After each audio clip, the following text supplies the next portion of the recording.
Good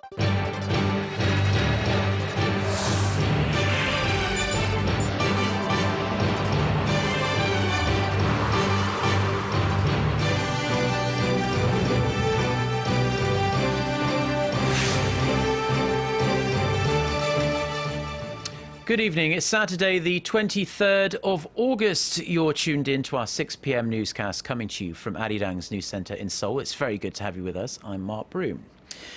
Our top story this evening, North Korea has stepped up its condemnation of the joint military drills between South Korea and the United States, threatening to retaliate if the exercises continue. The newspaper of North Korea's Workers' Party, the Rodong Sinmun, on Saturday accused Seoul of shifting the responsibility of raising tensions on the peninsula after South Korea said the drills, dubbed Ulchi Freedom Guardian, were purely defensive in nature. It also said Pyongyang does not make empty threats and would consider a physical response if it deems one necessary. The paper added that North Korea's sincere efforts to end inter-Korean hostilities had been ignored by Seoul and Washington. The computer-assisted UFG simulation exercises are designed to train South Korean and US troops how to deal with a range of current and future threats to the south. Now, North Korean authorities have started the selection process for the country's cheering squad for the upcoming Asian Games that will take place in South Korea's western port city of Incheon. Radio Free Asia reports that 150 female college students and 150 performing artists will make up the 300-member cheering squad. Only women under the age of 26 and over 165 centimetres tall will be considered. In addition, candidates have to pass the state's physical and background checks, which are conducted by North Korea's state intelligence agency. Now, aside from the cheering squad, North Korea said on Friday that it will send a 273-member delegation, including 150 athletes, to the Games, which kick off on September 19th. Now, Korea is drawing attention to its easternmost islets of Dokdo with two different events. One is to honour the volunteers who have guarded Dokdo since the end of the Korean War. The other is to preserve the memory of the now extinct sea lions who once swam in the surrounding waters. Our Connie Kim has this report. Korea's easternmost island of Dokdo consists of two small outcroppings of rock in the East Sea between the Korean peninsula and Japan. Since 1953, the island has been guarded by a group of volunteers from a private institution called the Dokdo Volunteer Garrison. On Monday, a commemorative hall is set to open in their honor on Ulleungdo Island, which lies some 80 kilometers from Dokdo. While it's largely uninhabited by humans, Dokdo was once home to a thriving population of sea lions. But during Japan's colonization of Korea, Japanese fishermen hunted them for their skin and oil, and by the 1950s, the sea lions, known in Korea as gangchi, had been driven to extinction.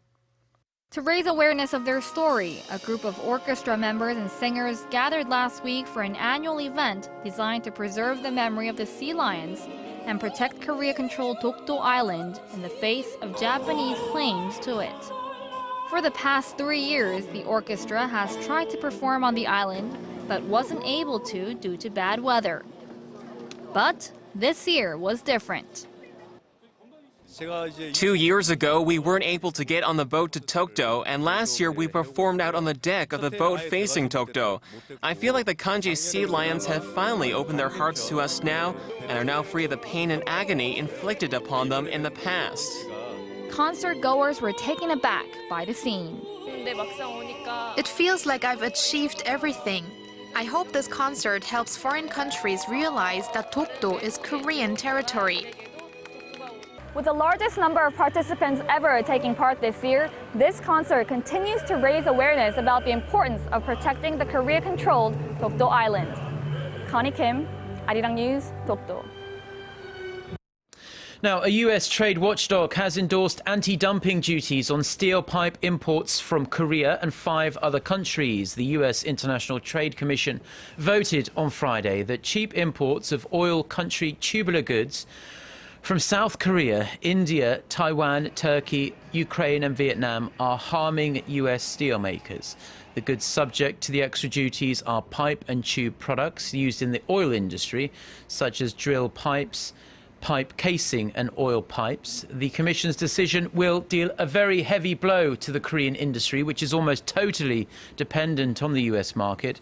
The US Department of Commerce decided last month to impose anti-dumping duties ranging between 9.89% and up to 15.75% against Korean steel pipe products, saying they are imported below market prices. Now, Janet Yellen, who is the chairwoman of the Federal Reserve, says the US economy is improving, but warned there was a possibility that the severe recession caused persistent changes in the labour market's functioning. In a speech on Friday in the US that largely focused on the jobs market there, Yellen said the economy had made a great deal of progress in recovering from the largest and most sustained loss of employment in the US since the Great Depression. Mentioning there were encouraging signs, Yellen said that it spoke to the depth of the damage that 5 years after the end of the recession, the labour market is yet to fully recover. The US has added more than 200,000 jobs each month for 6 months in a row now. The Fed chief, however, said that despite the improvements, she wanted more evidence about the health of labour markets before deciding when to start raising interest rates. 18 people suspected of collaborating with Israel have been executed by gunmen linked to Hamas, a day after 3 of the group's commanders were killed in an Israeli airstrike. Fighting between the two sides has continued to flare, Hamas firing scores of rockets across the border, one killing a 4-year-old Israeli child. Hwang Jae has the details. Hamas-led masked gunmen brought the suspected informants for Israel before a crowd of onlookers on Friday. The masked men killed at least 18 of them by firing squad, delivering the message that anyone found conspiring with Israel could expect the ultimate punishment. They are spies. They helped kill people. The Jews did not know there was resistance here until these collaborators told them. We should clean our area of these people before we cleanse it of the Jews. The executions came just a day after an Israeli airstrike killed 3 senior Hamas commanders. Since the collapse of Egyptian-led ceasefire talks earlier this week, fighting continued for a 3rd day. Israel has launched about 20 airstrikes at Gaza, killing at least 4 people. Gaza militants responded by firing rockets, killing a 4-year-old Israeli boy. The boy was the first Israeli child killed by Palestinian fire since July 8th, when the conflict started.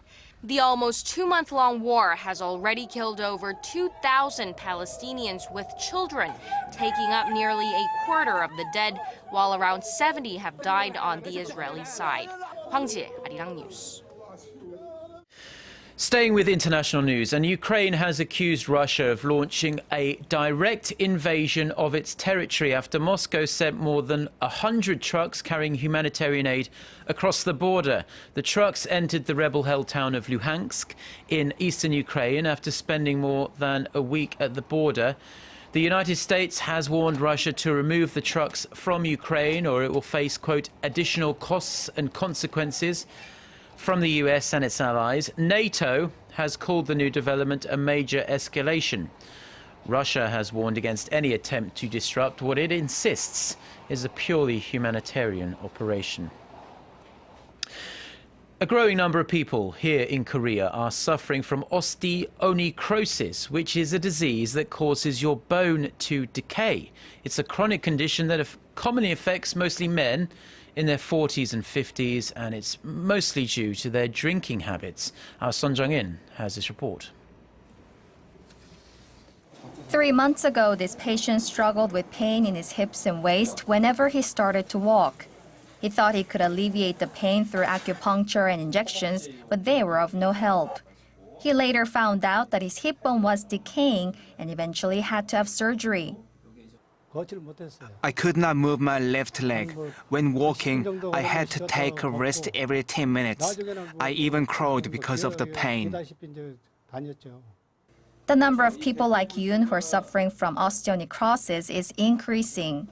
It is a chronic condition in which the material that cushions the joints breaks down due to disruption to the blood supply. It is most often found in the knees, shoulders, ankles, and hips. In Korea, the number of patients jumped 18% from 22,000 in 2007 to 26,000 last year. It can occur in people of any age, but is most common in people in their 30s to 50s. By gender, the number of male patients is 1.7 times higher. Those who drink alcohol in excess are a higher risk, as a decrease in blood circulation can lead to decay in bone cells. Those who take steroid medications over a long period of time can also be affected. The disease doesn't just remain in the hips. It can also spread to the pelvis. It deforms the joints, making it impossible to perform normal movements. A disrupted disc shares similar symptoms with the ailment. They include pain in your hip bones or a feeling of numbness in your legs. But you may suspect osteonecrosis if you have difficulty sitting on the floor with your legs crossed. To prevent the onset of the disease, experts advise staying physically active, maintaining a healthy weight, and avoiding excessive drinking. 손정인, 아리랑 뉴스. Finally, taking a brief look at the weather. Most of the country is under partly cloudy skies this evening. It will be a mild and dry night with the overnight low only dipping to around 20 degrees Celsius here in the capital. Sunday will be another nice sunny late summer day with the highs nationwide reaching the high 20s. Let's take a look at the weather in your part of the world.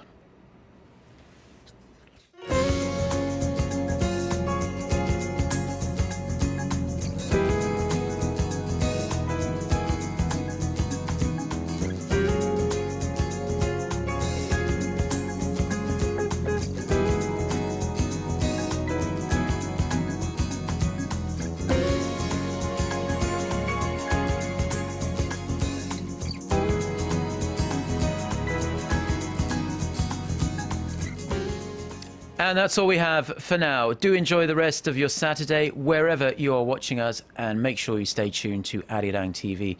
Our next newscast is coming up at 10 p.m. Korea time. Until then, goodbye.